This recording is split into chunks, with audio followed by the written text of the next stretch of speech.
Assalamualaikum warahmatullahi wabarakatuh. Semangat dikit itu. Assalamualaikum warahmatullahi wabarakatuh. Alhamdulillah wa kafa. Wassalatu wassalamu ala nabiyyina Muhammadin rasulillah wa ala ibadihi alladhina istafa wa ba'du. Al-mukarram wal muhtaram Akhun al-Fadil Ustaz Radianto yang sama-sama kita hormati Bapak Kepala Desa Maur Baru, Maur Lama, beserta seluruh perangkatnya, para tokoh agama, tokoh masyarakat, tokoh pemuda, bapak-bapak, ibu-ibu, hadirin hadirat yang dirahmati oleh Allah Subhanahu wa taala. Sallallahu alaihi Pernah suatu saat baginda Nabi sallallahu alaihi wasallam duduk bersama para sahabat. Tiba-tiba tidak lama lewat jenazah. Kemudian Nabi berkomentar, mustarih, kata beliau. Ada jenazah yang kedua lewat, Nabi berkomentar lagi, mustarah minhu. Para sahabat bertanya, ya Rasulullah, apa yang dimaksud dengan mustarih? Apa yang dimaksud dengan mustarah minhu? Kata Nabi, kalau jenazah itu orang beriman, orang soleh, orang baik-baik, maka dia itu mustarih. Apa itu mustarih? Mustarih itu artinya orang yang diperistirahatkan oleh Allah Subhanahu wa ta'ala. Istirahat dari apa? Istirahat dari capek, litak dia beribadah kepada Allah selama hidup di dunia. Allah istirahatkan. Jadi orang beriman ketika dia mati itu istirahat. Tak capek lagi dia bersabar dalam ibadah. Tak capek lagi dia bersabar dalam ujian, dalam musibah. Tidak capek lagi dia berbuat baik dan sebagainya. Istirahat ya. Jadi bagi orang yang beriman bukan sesuatu hal yang mengerikan, menakutkan kematian itu. Kemudian kata Nabi, kalau orang itu bukan orang beriman, bukan orang soleh, maka dia itu mustarah minhu. Apa artinya mustarah minhu? Mustarah minhu itu artinya orang yang di dunia bisa istirahat dari keburukannya. Nah, itu maknanya mustarah. Tadi dia di dunia sibuk berbuat berbagai macam hal-hal yang buruk, yang tidak baik, yang mengganggu orang lain, sehingga semasa dia hidup orang tidak tenang, orang yang kecapean, orang yang kelelahan. Setelah dia mati, orang bisa istirahat dari keburukan-keburukannya. Nah, Bapak Ibu yang dirahmati Allah Subhanahu wa taala. Cuman ada dua jenis manusia, orang yang beriman, yang beramal soleh, atau yang tidak beriman, yang tidak beramal soleh. Mudah-mudahan kita semua yang hadir ini termasuk orang-orang yang beriman dan beramal soleh. Amin. Ya Rabbal Alamin. Orang yang mustarih, orang yang istirahat, diperistirahatkan oleh Allah tadi, ketika dia mati dimasukkan ke dalam kubur, maka kuburnya akan Allah jadikan raudhatun min riyadhil jannah. Akan dijadikan Allah taman surga. Nah, taman surga. Makanya ketika kita doa untuk mayit, untuk jenazah, Allahumma ja'al qabrahu raudhatan min riyadhil jinan atau raudhatan min riyadhil jannah. Ya Allah, jadikanlah kuburnya itu taman daripada taman-taman surga. Belum surga lagi, karena surga itu sesudah hari kiamat lagi, baru surga. Ini baru tamannya. Nah, taman surga. Lemah dari taman surga. Nah, apalah pernah ke situ?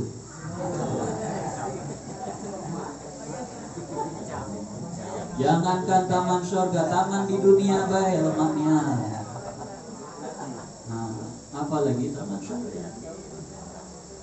Enak. Istirahat, bisa menunggu hari kiamat kan? Hari kiamat pasti lama lagi. Tidak tahu kita berapa lama lagi hari kiamat. Apakah 10 tahun lagi? Kaget dulu 10 tahun. Nah, lebih cepat 10 tahun. Mintalah lama lagi 1000 tahun lagi kan. Tapi kalau 1000 tahun lagi yang tinggal gini kasihan lamanya nunggunya. Tapi kalau di taman surga dia tidak terasa. Walaupun 1000 tahun lagi baru kiamat, taman surga tidak terasa. Maka ketika dia berada taman surga, nanti di hari kebangkitan dibangkitkan oleh Allah, dia merasa macam baru semalam baik di dalam kubur dan adalah beribu tahun. Taman surga enak, nyaman. Bahkan kata ulama dikatakan orang yang berada taman surga itu ketika dibangkit hari kiamat, dia merasa tadi dalam kubur itu macam orang yang malam pertama. Tidak terasa malam tuh, habis malam lah, pagi lagi. Cepatnya rasanya dalam kubur tuh. Nah, berbeda yang mustarah minhu tadi itu. Kalau yang mustarah minhu itu dia di dalam kubur akan dijadikan Allah hufratun min huffarin niran. Jurang, lobang daripada lobang-lobang jurang-jurang neraka. Walaiyazubillah. Nerakanya belum ada. Tapi hawa neraka itulah masuk ke dalam kubur. Hawa neraka itulah masuk dalam kubur. Panas.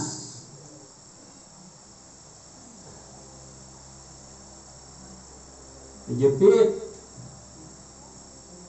Dalam riwayat orang yang mustarah minhu ini, ketika dia hidup di dunia bukan cuma manusia yang kesal dengan dia, bumi pun kesanian dengan dia tuh ketika diinjaknya. Orang tuh berjalan di atas bumi kok, di jalan-jalan macam kok, bumi itu kesanian dengan orang tuh. Kata bumi, tunggu kaki kau masuk dalam perutku. Nah, maka tuh setelah dia masuk dalam perut bumi, kata bumi, ini kau. Dijepit oleh bumi, dihimpitnya. Ini bukan taman surga, ini bagian daripada jurang-jurang lubang-lubang neraka. Na'udzubillahi min dzalik. Nah, oleh karena itu hadirin hadirat yang dirahmati Allah Subhanahu wa taala, kita yang lebih tahu tentang diri kita, orang lain tidak tahu siapa kita yang sebenarnya. Kitalah yang tahu siapa diri kita sebenarnya. Kira-kira lah layak dalam masuk ke dalam taman surga, apakah dalam jurang neraka tuh kita? Tidak usah dijawab.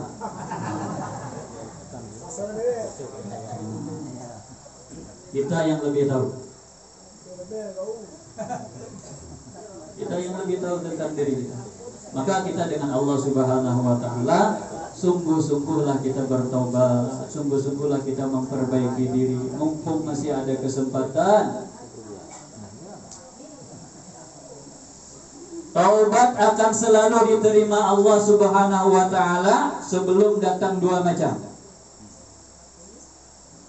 Yang pertama, kalau datang ajal sampai tenggorokan, malam yughargir, kata Nabi, Allah akan menerima taubat hambanya malam yughargir, sebelum nyawanya, rohnya di tenggorokan. Kalau nyawa sudah di tenggorokan, taubatnya tidak diterima lagi oleh Allah.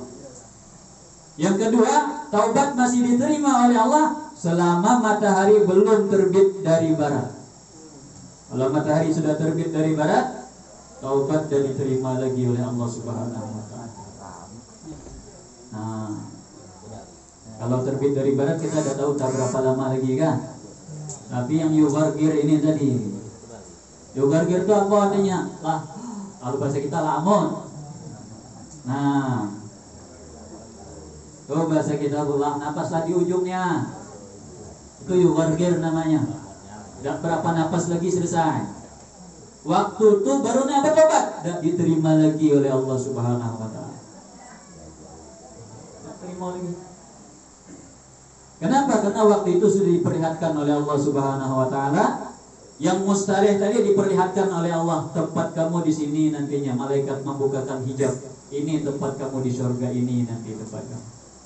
Yang mustarah minhu tadi diperlihatkan juga oleh Allah, tempat kamu di sini nanti. Nah, dibuka hijab, bisa melihat siksa nanti dia di dalam neraka.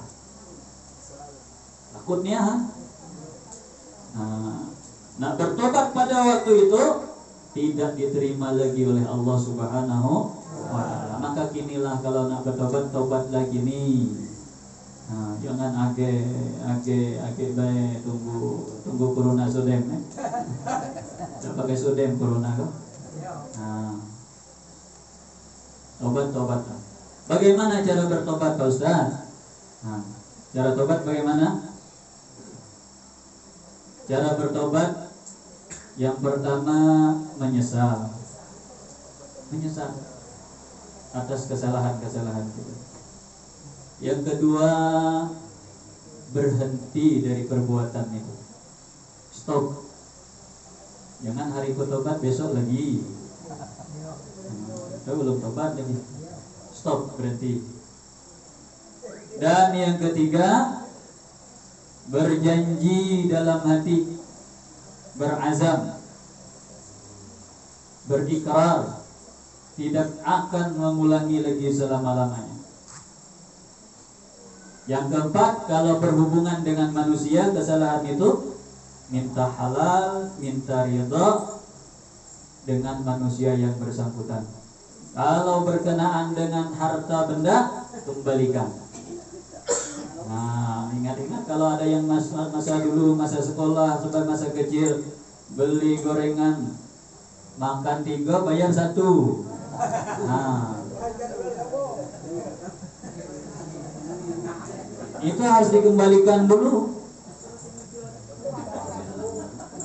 Orangnya udah mati, jangan no. Uruslah situ dewe. Kalau orangnya sudah mati, bagaimana kita nak menyelesaikannya? Datangi ahli warisnya. Kalau ahli warisnya tidak ada pula, jangan Pak Ustaz. Ada lagi solusinya. Berapa yang kita ambil dulu, keluarkan duitnya, sumbangkan ke masjid atau ke orang miskin atau ke anak yatim atau ke pesantren. Niatkan, aku bayar hutang kepada orang yang telah aku ambil. Macam tu cara. Jadi di akhiratnya nuntut kita. Mana bayar itu gorengan kau 2? Dah kau bayar cuma 1, kata dia kan.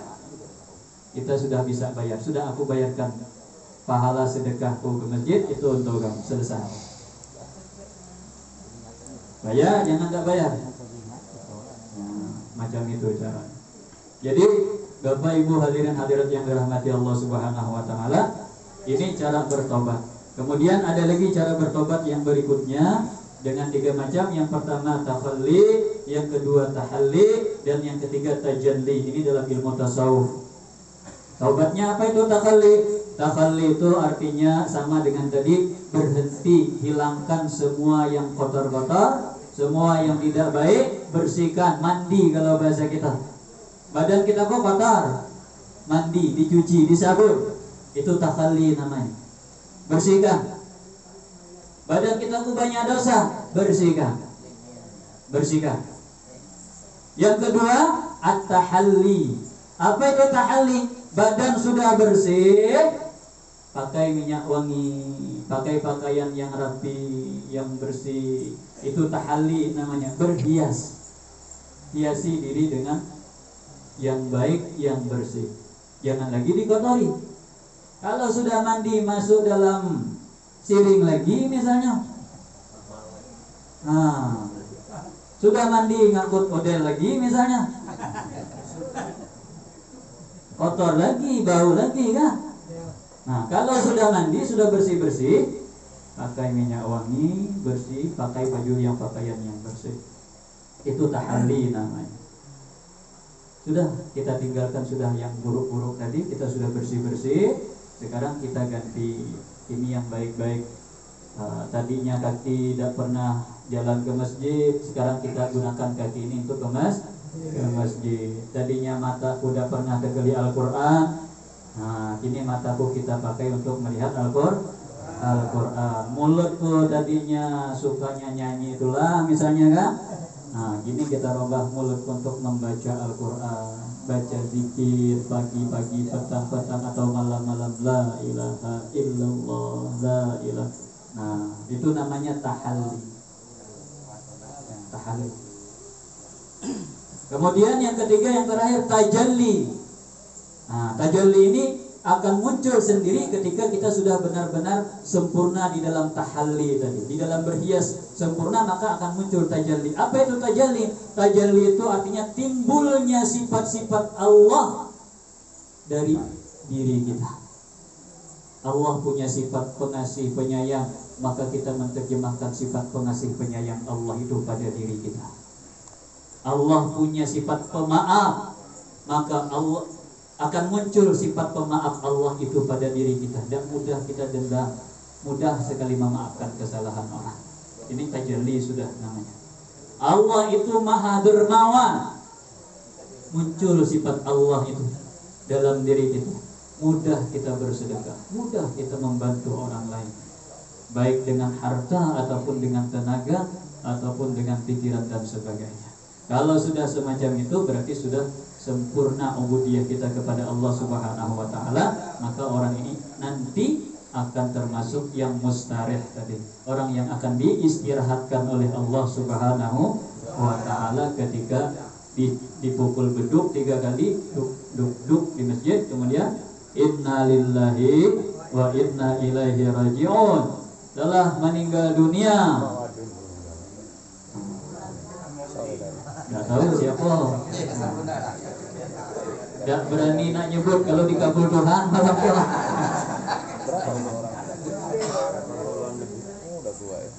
Nah, tapi ingat, kalau orang beriman tadi dia akan merasa nyaman, tidak ada dia takutkan, akan berada di taman surga. Waktu di dunia hidup misalnya susah, setelah mati masuk taman surga, senang nih ya, bahagia. Yang di dunia menangis, orang yang meninggal senang bahagia. Nah, itulah pepatah Arab yang mengatakan, kata pepatah Arab, wahai manusia, kamu waktu lahir kamu menangis, dan orang-orang di sekeliling kamu waktu kamu menangis tersenyum bahagia dengan kelahiran kamu, kedatangan kamu ke dunia. Bahagia, ayah bahagia, uak bahagia, nenek bahagia dengan tangisan kita dari cucu lahir, bahagia.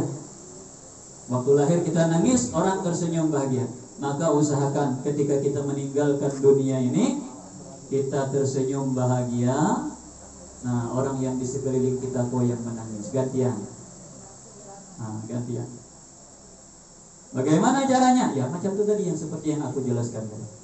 Seperti itulah caranya. Mudah-mudahan kita bisa semuanya. Amin ya rabbal alamin. Maka jangan malas, jangan menunda-nunda untuk tobat, jangan menunda-nunda untuk berbuat baik. Robahlah sudah kegiatan-kegiatan, kebiasaan-kebiasaan kita. Apalagi sudah berumur kita ini, kapan lagi nak merubah kegiatan tangan ini, kegiatan mata ini, kegiatan kaki ini, mulut ini. Sudah mulai inilah saatnya robah semuanya ke arah yang lebih baik. Aku qouli hadza, mudah-mudahan manfaat untuk kita semua. Kalau ada salah mohon ampun dan maaf. Billahi taufiq wal hidayah. Assalamualaikum warahmatullahi wabarakatuh.